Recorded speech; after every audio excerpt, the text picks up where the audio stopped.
Schornstein von der Gruberin schon bestimmt seit 50 Jahren aus. Ja, danke, gleich. Läufst du? Ja.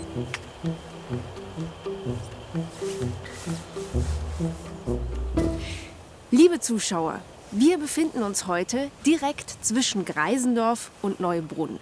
Und genau hier an der Gemeindegrenze wohnt die momentan älteste Frau Deutschlands. Das ist richtig. Und beide Gemeinden buhlen um ihre Gunst. Wir vom Regionalfernsehen Oberbayern widmen uns nun ganz Frau Gruber. Na, ich bin nicht die Frau Gruber. Die Gruberin wohnt da hinten.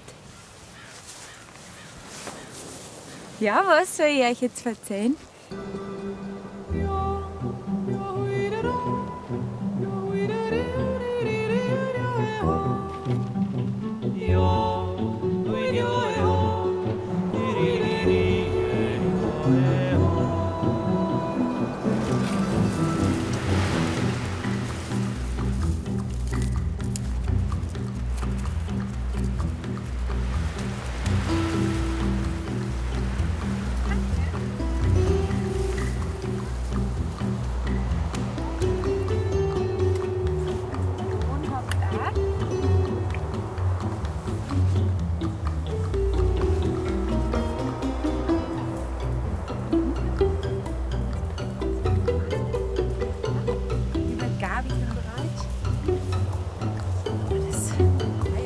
Ja, ein Schornstein von der Gruberin schon bestimmt seit 50 Jahren aus.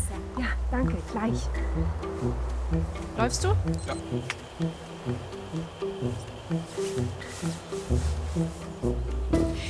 Liebe Zuschauer, wir befinden uns heute direkt zwischen Greisendorf und Neubrunn.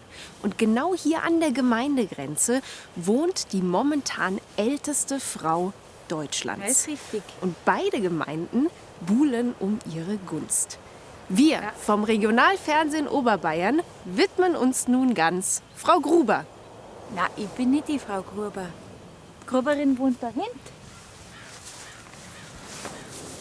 Ja, was soll ich euch jetzt erzählen?